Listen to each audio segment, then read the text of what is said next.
नमस्कार मित्र, चंद्रकांत भी भट्ट अमेरिका से। कभी कभी इंसान कहाँ से कहाँ पहुँच जाती है, थोड़ी सी मदद इंसान को कहाँ पहुँचा देता है। एक ऐसी कहानी, उसने सिर्फ $15 देकर एक अजनबी बच्चे को बचाया। दशकों बाद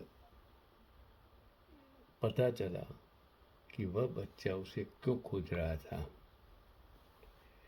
1982 में केन्या का एक लड़का क्रिस म्बूरो सब कुछ खोने की कगार पर खड़ा था।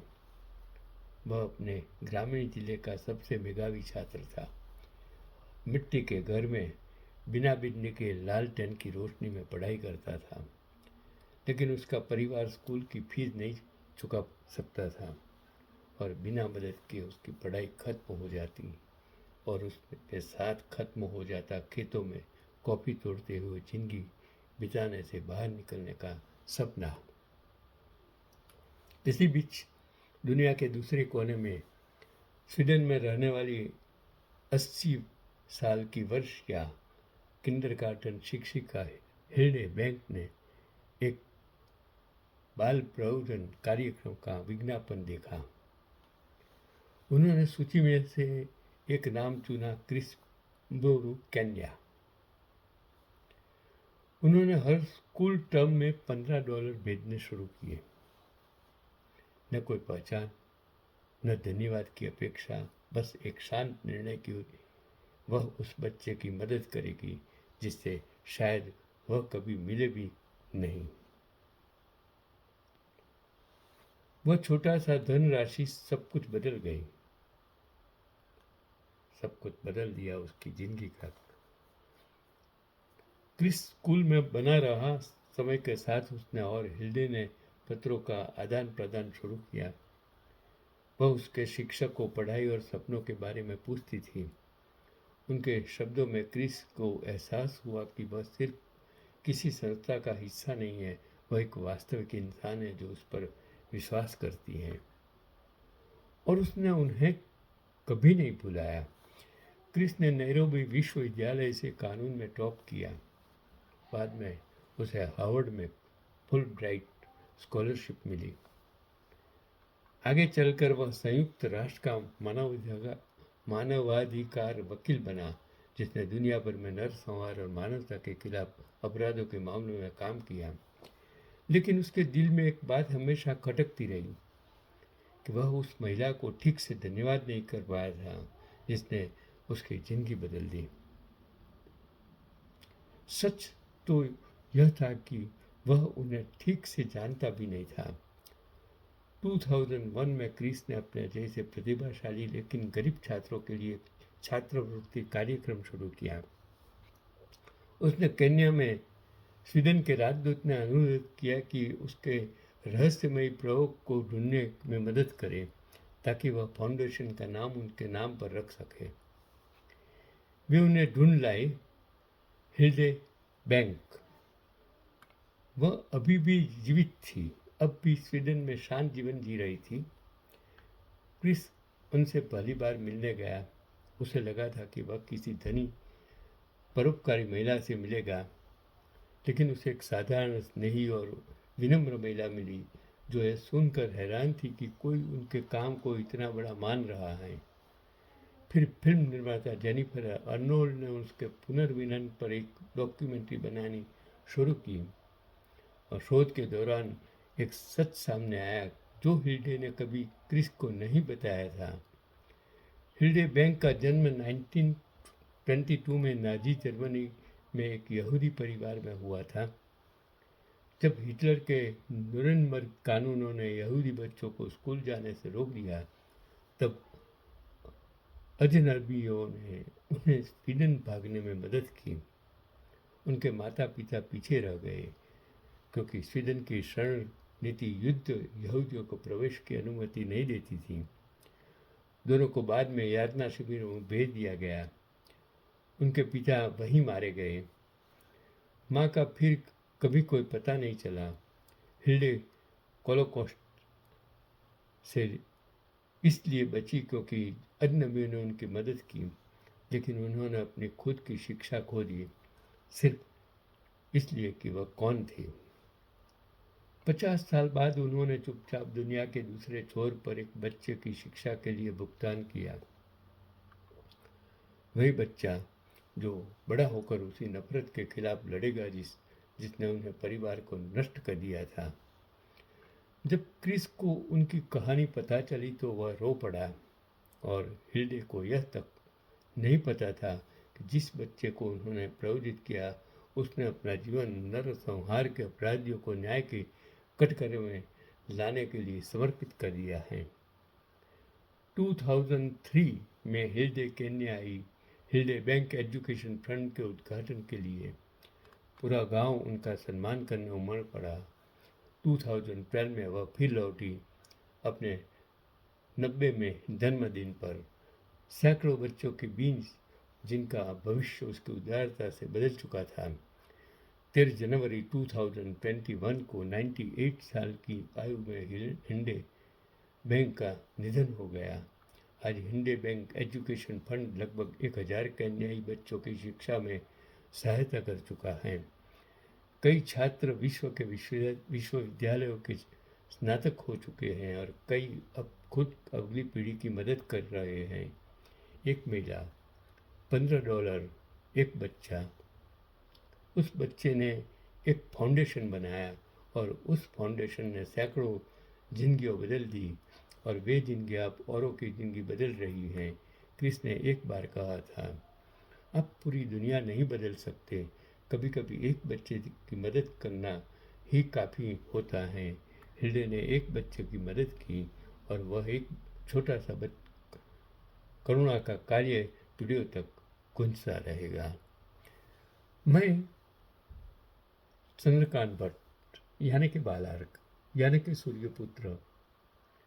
मैं बालार्क इसके लिए कहता हूँ, मेरा नाम इसके लिए देता हूँ कि जब मैंने मेरी अटक के बारे में सुना भट्ट, मैंने सोचा ये क्या है।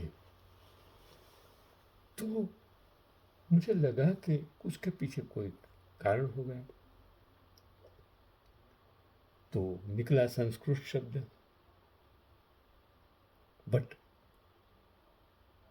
वो ब्राह्मण से कोई लेना देना नहीं है, और उसका संस्कृत में अर्थ मिला जो बुद्धिशाली योद्धा, सेनापति, जो रणभूमि में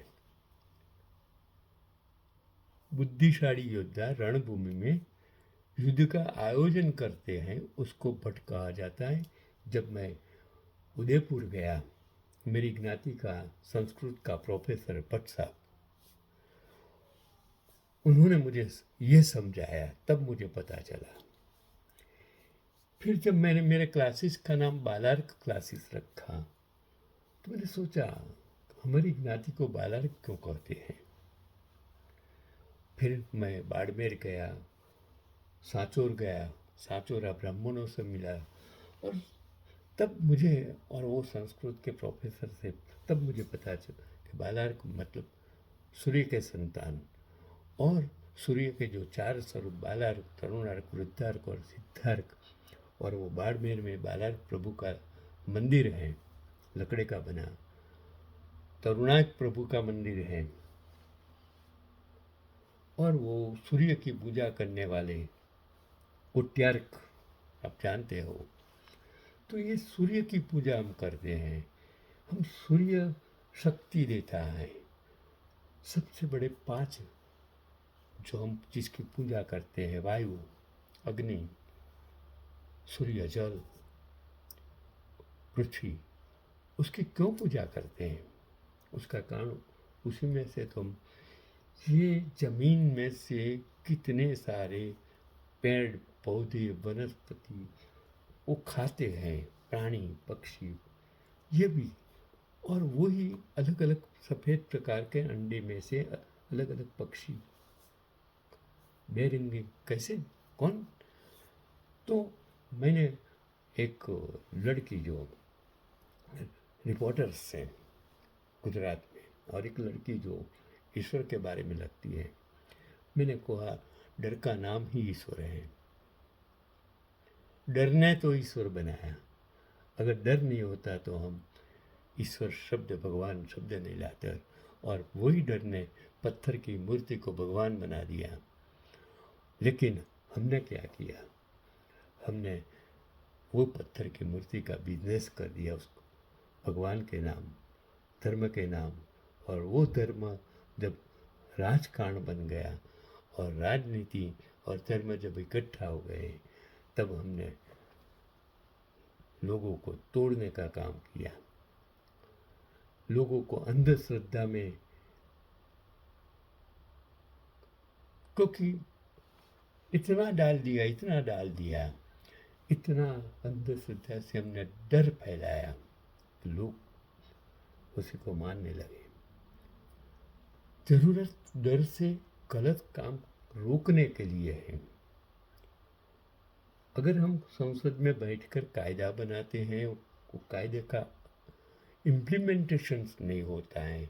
हमने कोर्टों बनाई, लेकिन उसमें सालों साल, 10 साल, 20 साल, 30 साल, 40 साल अगर न्याय नहीं मिलता है, तो कोर्ट किस काम की, वो जजिस किस काम का, जो न्यूट्रल जजमेंट नहीं दे सकते। यही आपको सोचना है। मुझे लगता है कि आज भारत की लोकशाही गलत रास्तों पर, गलत लोगों के हाथ में, स्टीयरिंग में, जैसे बंदर के हाथ में ऑयल टैंकर दे दिया जाए, इसी तरह भारत की राजनीति आज अलग गलत रास्तों में बंदर के हाथ में दे दी गई है, ऐसा मेरा मानना है। जरूरत है टेक्नोक्रेट्स लोग संसद में बैठे, जो जिसकी सोच डॉक्टर मनमोहन मनरेगा उसने बनाई, उसकी जो सोच गरीबों को किस तरह बाहर निकालना, गरीबों को और गरीब बनाकर मजबूर बनाना, उसका नाम लोकशाही नहीं है। हम जो कर रहे हैं, हम अगर लोन लेकर घी पीने लगेंगे तो क्या होगा? ऐसा घी किस काम का, जो हमको ब्याज चुकाने में जिंदगी चली जाए। ऐसी लोकशाही किस काम की, यही आपको सोचना है, मुझे नहीं सोचना। मैं इसके लिए कहता हूँ कि शिक्षा क्या कर सकती है। आज गुजरात में शिक्षा बेहाल होकर स्वास्थ्य सेवाएं खत्म कर दी गई, मजबूर कर दिया लोगों को। अगर शिक्षा और स्वास्थ्य महंगा हो जाएगा, तो किसानों को अगर उसको अनाज का कीमत नहीं मिलेगा, तो देश कहाँ जाएगा? उसकी बजाय हम हिंदू मुस्लिम में देश को बांट रहे हैं, धर्म के नाम बांट रहे हैं। इस वोट बैंक की नीति ने देश को बर्बाद कर देगा। यही इसमें बचना आपका काम है, मेरा काम नहीं है।